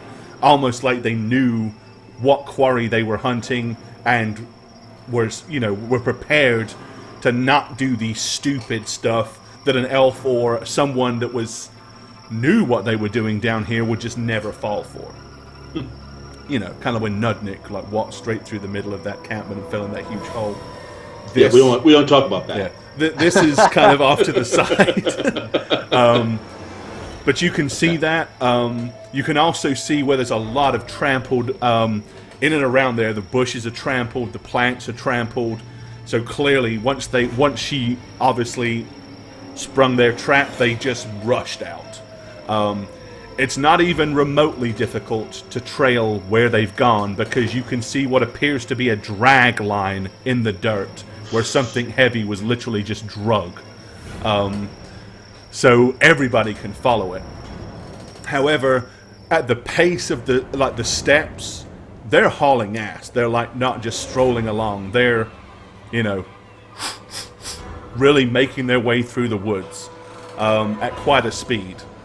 So it's up to y'all. You can either hastily charge forward and follow, or you can choose to do whatever. I mean, you tell me how you want to proceed from here. We got to get her out of that sack. And at the least she can help us. Focus fire, get them out. Are we going quickly or are we going at our own pace? I mean... They don't expect us to be with her. So I'd say quickly. Agreed. I actually agree with that. Let's go. Okay. Are you? So do you guys want to literally just follow their exact path, or you want to like trail it from the sides, or give me kind of a bit more information on how you're going to proceed? I don't want to assume anything here. Well, what worked on us last time? They flanked us. They got around us. How difficult is the terrain surrounding the trampled land? Like, is it? It's much like this. It's, you know, undergrowth, trees. I mean, it's not something you can't move fairly quickly. Of course, you know, you're crossing untrodden terrain at that point. So, could we be off the trampled path but still see the path as it is in the woods? Because it's dark, you said, right? As long as you're not far from it. And you'd have to be pretty close because it's so dark. Right, but the being low light. that Rush and Physic have low light vision, this is definitely low light, so they can see twice as far as you guys can. There's still enough vision for you to see. I mean, you're kind of able to make out the shadowy shapes of large trees, logs, branches, and stuff, so you can still move fairly quickly. But you probably aren't going to be able to be more than about 20 or 30 feet from that path at the best. Well, I would suggest we stay 20 or 30 feet from the path, but still see it, and then go to possibly flank them, right? Right, Spook? Yeah. I mean, I don't. It's so hard when Jane and Satch aren't here. Oh, I know. You got to make talking decisions to for people everybody aren't here. now. Yeah, it's. All right. Well, let's do that. Yeah, let's be to the left of it, or Okay. right. Let me make a quick dice roll here. Alrighty. Okay. So yep, you break off to either side, like you split into two groups, either side of the path. I don't think same splitting up is a good idea. Yeah, I don't think we're splitting. we're staying together. Okay, Just- so in we're that all to case, one are you side. going kind of north of the path or south of the path? North? North? Sure. Yeah. You know, in other words, are you on the left side of it or on the right side of it? It is relevant, so I need to know. Left of it, right? Okay, Left so, of it's yeah. closer to the elf To village. yeah. Yeah, so basically, if the path is going this way, you guys are kind of on the top side of the path. Yeah, There you go. there you go. That's what I figured. Okay, good. Alrighty. These Okay. choices will kill us. Yeah. Hey, you already know that there's precariously placed pit traps around. So I do have trap sense. Oh, do you? I don't know if I do. I do. Oh, That's well right. then, It's, what is your trap sense? I have no idea. Let me look and see. it's Yeah. a first level rogue, right? It's I am, yeah, so I yeah. do have that. Where are you, Daleth? It's +1 to search checks for traps, I believe. Yeah, Yeah, I but don't know. it's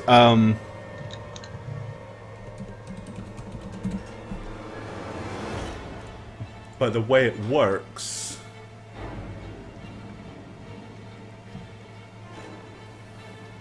So, do you have trap finding or trap sense though? Because you're saying trap sense, and that's a third level rogue ability, right? Oh, trap trap finding. finding. I'm sorry, trap finding. I apologize. Okay, that's where you're confusing me.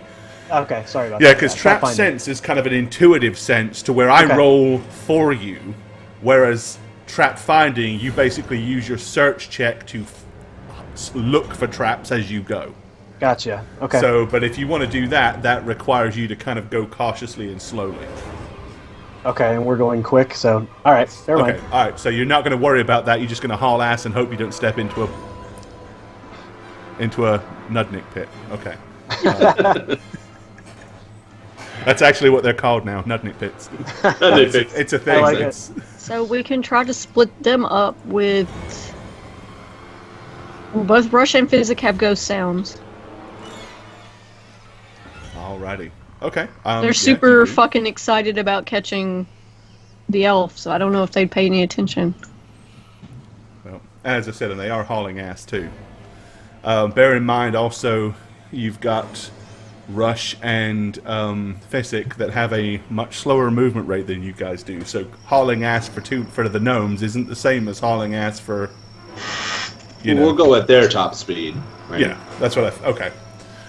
Alrighty. Okay, well, you move forward through the trees as quickly as you can. Branches brushing in through your faces. You kind of, having to duck and dive. Every so often, you taller people get like a scratched forearm or a scratched cheek as you blast your way through the trees. Okay, eventually, you emerge,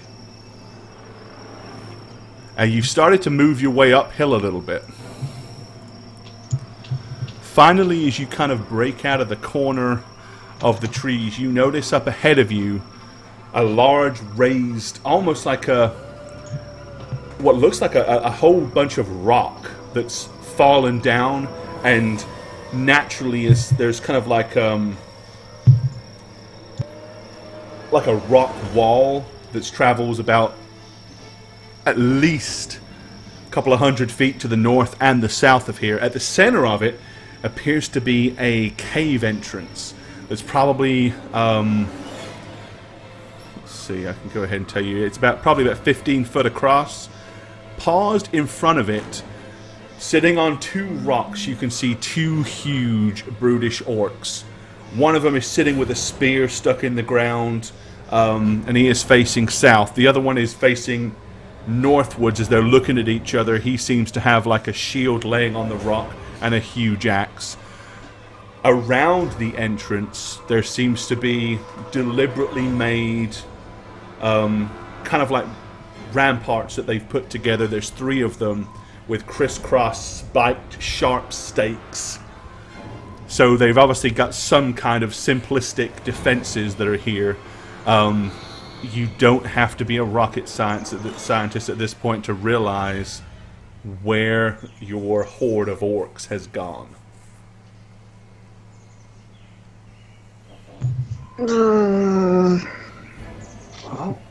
Lure the 2. There's only 2 at the entrance? There is, yep. They're both sitting there, facing each other. They keep glancing in. They're talking, but there's a good distance between you and here, and they're not making a whole bunch of sound. So, almost 100 feet away, so you can't really hear them from here very easily. All right, so we take them out first. We lure them, right? Yes. How? You want to ghost sounds? Want to talk an orc and convince them to leave their position? Jash, Try ghost sounds and the other if it doesn't work. My orc isn't that good. They might hear right through me. What would our ghost sound be?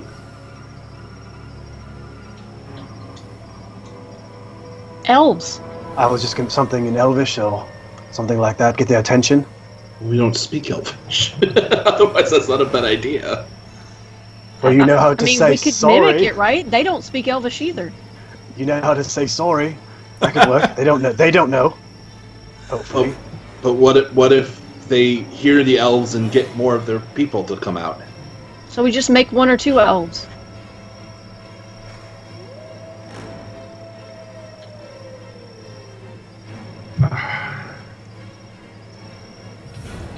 All right. I guess. So I guess we're gonna try to hide ourselves. Yeah, I'm gonna walk to this tree. And... Okay. I'm actually gonna climb up into. So both the tree. Physic and Rush could confirm orcs see very well in the dark. Fuck. Just to remind you, they can see very well in the dark. Based on how they maneuvered and how quickly they came at you guys last time, it was obvious that they could see clearly. All right, so we got to use what's around us to cover ourselves.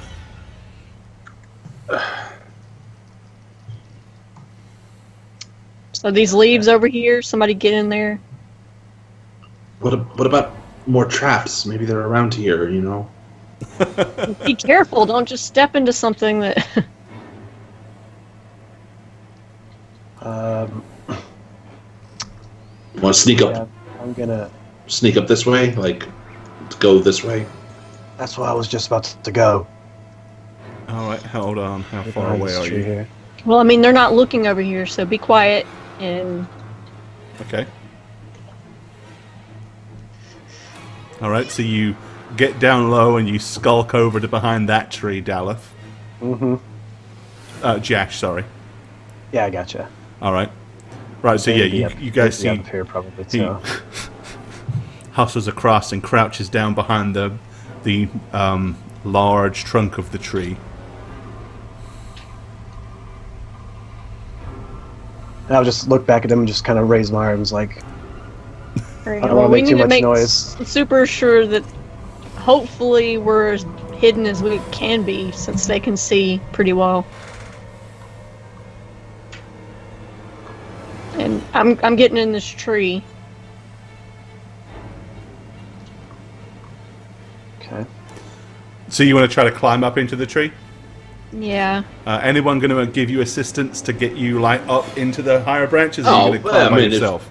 If he climbs around me, I'd obviously help. Okay, yeah. I wouldn't watch a gnome struggle up a tree, you know. Well, no, I would ask. Okay, so as long as Daleth basically grabs hold of the seat of your pants and your shirt and gives you a hike up there, you don't need to make a climb check. You can just kind of scrabble up into the lower branches yourself.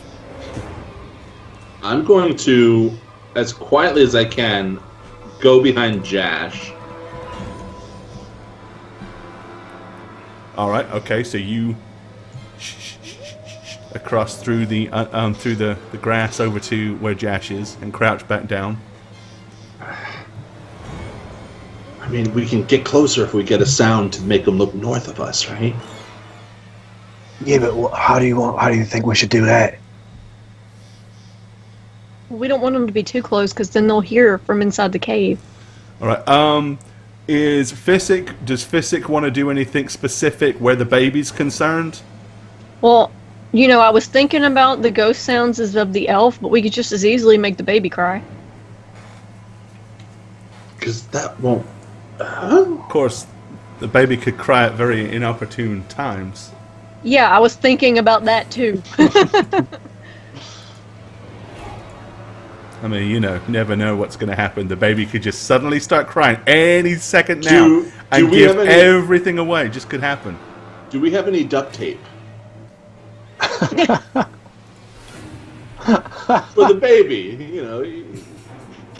Yeah, we got it. Duct tape. Yep.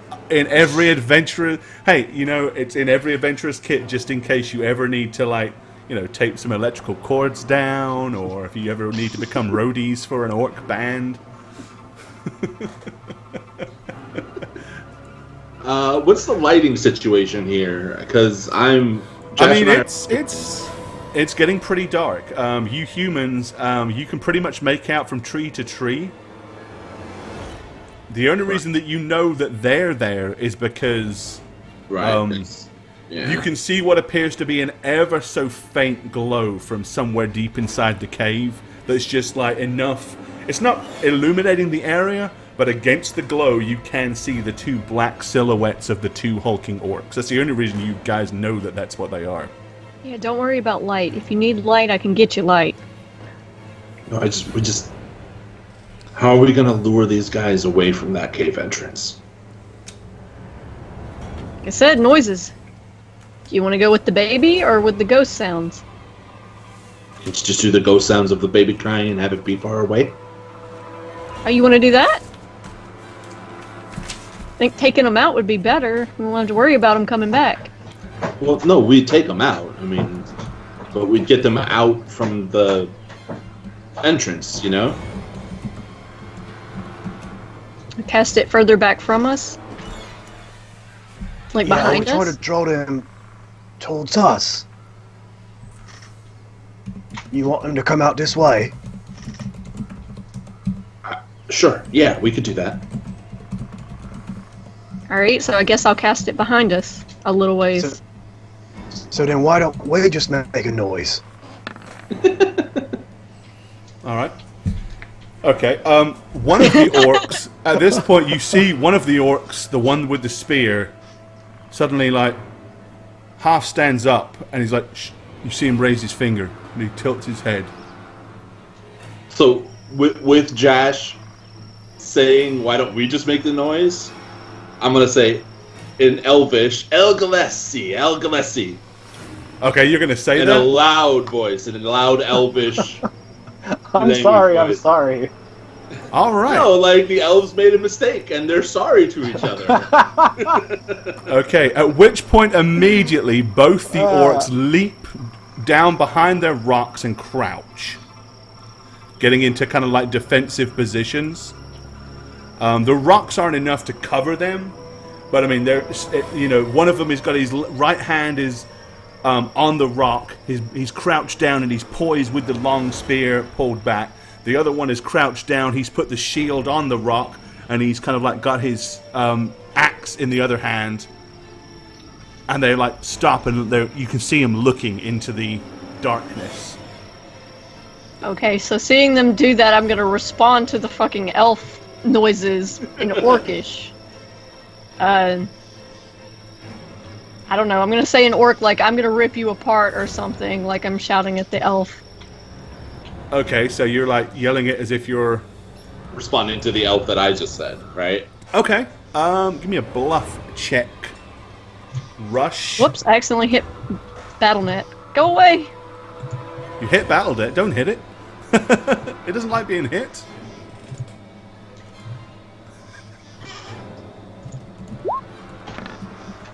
Oh, okay.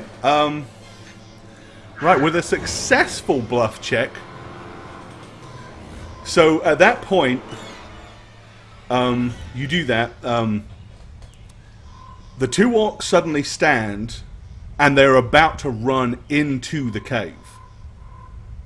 And then when you make the orc sound, they stop, and they kind of look at each other, and you see them shrug. And at that point, they just kind of like lower down and grimace and scream, "We're coming!" And at that point, they start charging in that direction. Like at one point, it looked like they were just going to run into the cave and get reinforcements.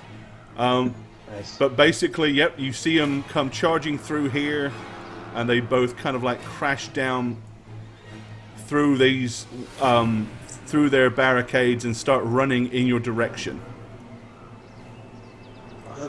Right, you notice both of them are making a very deliberate path to get very close to this tree as they do so.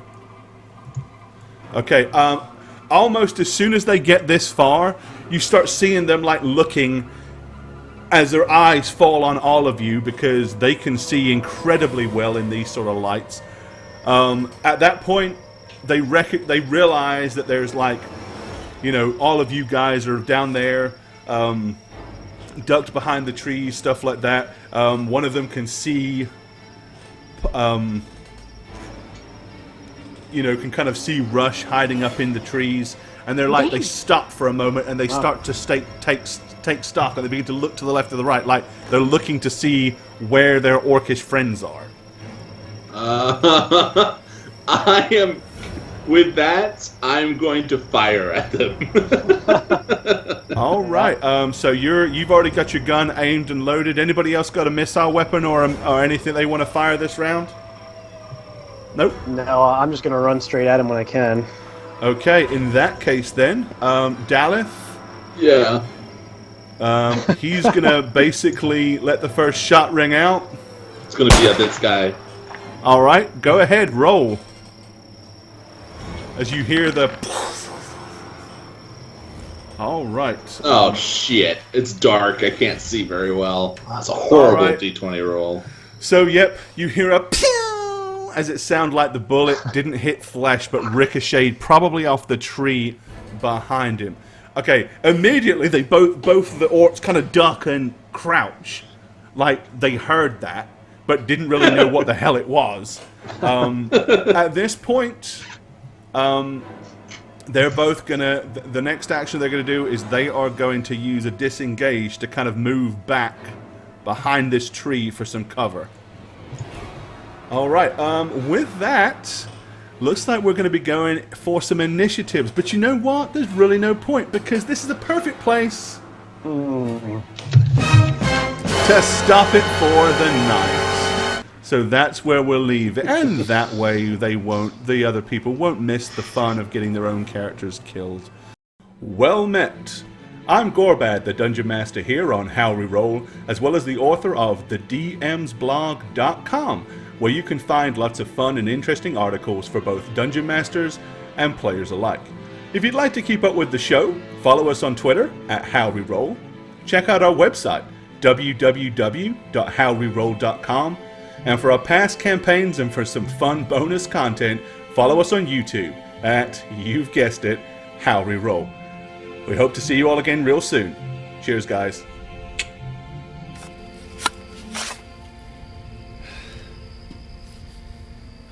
Oh, hey, it's me, Satchmo. I play Physic here on How We Roll. Like, I got 2 more of these to take care of, so I'm gonna cut it short. But if you want to follow me anywhere, say Twitch or Twitter, it's just Satchmo, and Satchmo just about everywhere. I'm glad you joined us tonight. I hope you come back again sometime. It stinks. Hey everybody, Shagget here. I play a character on How We Roll. I'm not going to tell you who I play because if they die, I'm going to have to redo it. I've already done it once, never again. Follow me on Twitter at aneb_convos, and I'll see you guys on How We Roll. And that's how air works. What a good story. And I also hope you enjoyed today's story on How We Roll. I'm Jane and I played. If you want to follow me on social media, I do have a Twitter and it is Jane on Twitch with a 0, not an O. That's all I have to say, so peace suckers, bye! Roll the clip. Hello everyone, I play Jash Windstriker, a level 5 human fighter. And I really like playing him because he does really cool stuff all the time. And there you have it. You guys can follow me on Twitter at MattySweetTweet. And thank you so much for watching every Monday and Thursday. You guys are the best. I'm having a fantastic time on How We Roll so far, even though my character first ever got killed off. No big deal. No problem. We'll see you guys next time. Hey guys, I am the Dragon Spooker, and for you and How We Roll this time, I'm playing Rush Brinkery, the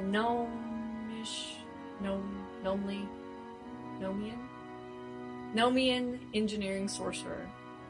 If you don't get enough with me on the show, then you can follow me on Twitter at Dragon Spooker. You can also check out my channel, which I should be streaming more in here in the future with my new rig this year, at twitch.tv/thedragonspooker. I'll see you next episode.